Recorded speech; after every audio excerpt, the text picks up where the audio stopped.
حسین بادشاہ آپ کو سلامت رکھے۔ چند ملاؤں کے فساد سے پاکستان کا امن خراب کرنے والے طالبان ہوش سے سن لیں، یہ پاکستان کسی کے باپ نے نہیں بنایا۔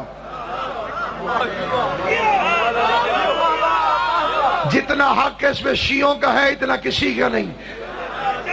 تمہارے پاس ایک بھی نہیں بنانے والا، تم بن جانے کے بعد قبضہ گروپ میں شامل ہو۔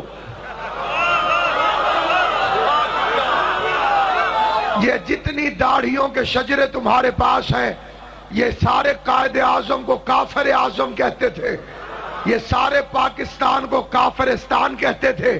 فخر ہے مجھے اپنے مذہب پر، علی کی عزت کی قسم۔ سب سے پہلے مسلم لیگ بننے سے بھی پہلے جو جماعت یہاں پہ بنی تھی اس کا نام شیعہ مطالبات کمیٹی تھا، اسی کا نام بعد میں مسلم لیگ رکھا گیا۔ پہلا اجلاس لکھنؤ میں امام بارگاہ کے اندر ہوا، صدارت سر آغا خان نے کی، قائد اعظم نے ذکر حسین منعقد کیا۔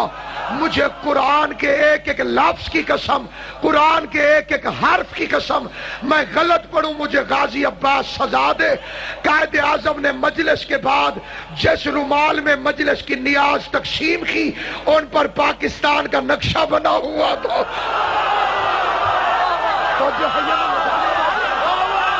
ان رومالوں کے اوپر پاکستان کا نقشہ بنا ہوا تھا۔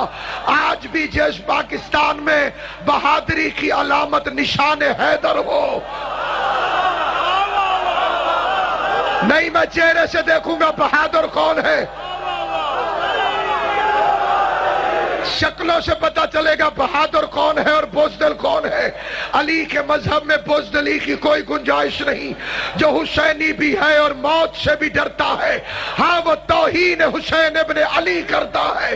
اس پاکستان کے اندر بہادری پر جو نشان ملتا ہے اس نشان کا نام ہے نشان حیدر، اور یہ نشان حیدر جو ملتا ہے اس کے اندر جو علم ملتا ہے، جو پاکستانی فوج کا علم ہے، جو پاکستانی فوج کا پرچم ہے، جو پاکستانی فوج کا نشان ہے، اس نشان کے لیے کروڑوں سلام قائد اعظم محمد علی جناح کی پاک و پاکیزہ روح کو، سلام اس مرد کلندر کو۔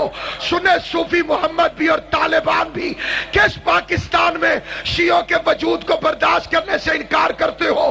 تمہارا باپ بھی تسلیم کرے گا، کیونکہ یہ وہ پاکستان ہے جس میں قائد اعظم محمد علی جناح نے اپنے انتقال سے پہلے، مرنے سے 2 مہینے پہلے جنرل ہیڈ کوارٹر کا دورہ کر کے جی ایچ کیو کے اندر اپنے قلم سے لکھا کہ جب بھی پاکستان کا سربراہ فوج کا علم کو اٹھا کر پاکستانی فوج کے سپاہی کو دینے لگے گا تو وہ چاہے سنی ہو، چاہے شیعہ ہو، چاہے دیوبندی ہو، چاہے ضیاء الحق ہو، چاہے پرویز مشرف ہو، چاہے اسلم بیگ ہو، چاہے اس وقت کا پاکستان کا chief of the army staff ہو، قائد اعظم کے لکھے ہوئے قانون کے مطابق پابند ہے کہ جب علم فوجی کو دے تو اپنی زبان سے یہ فکرے کہے کہ میں یہ علم تیرے حوالے کر رہا ہوں، اور سنت پیغمبر کے مطابق جس طرح نبی نے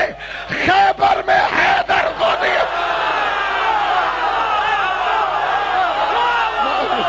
حسین کی جیو ملک صاحب سلامت مرشدی